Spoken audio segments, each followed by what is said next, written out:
Welcome to our channel. Today we how to update your PostgreSQL schema with Prisma migrations. Begin by ensuring you have the latest version of Prisma installed in your project.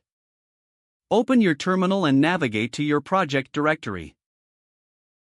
Run the command to generate a new Prisma migration using the following syntax. Use npx prisma migrate devname your _migration _name.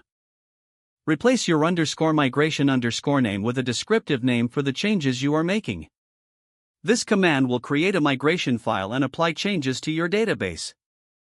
Once the migration file is created, navigate to the Prisma/migrations folder. Review the migration file to ensure it accurately reflects the changes you intend to make.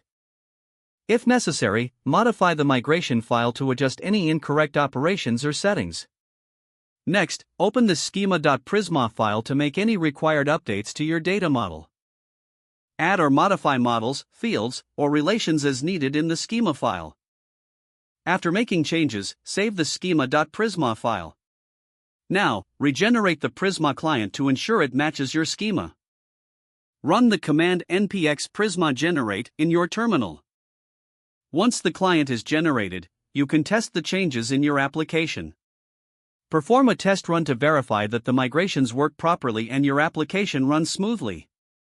To roll back a migration if something goes wrong, use the command npx prisma migrate reset. This command will reset the database, so be cautious as it will delete all data.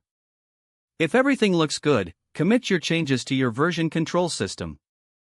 Ensure your team members are aware of the new migrations so they can apply them in their local environments. Lastly, document the changes you made for future reference. If the page does not load, refresh the browser or try again in a private or incognito window.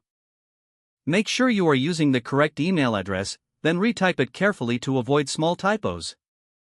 If your password is not accepted, use the reset option and create a new strong password you can remember.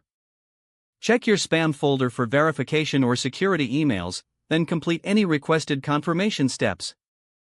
Enable two-factor authentication if available to improve account security and reduce unauthorized access risk.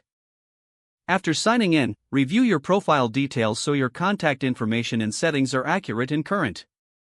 If you see an error message, note it down and try again after restarting your device and internet connection. Don't forget to like this video and subscribe to our channel for more step-by-step tech guides.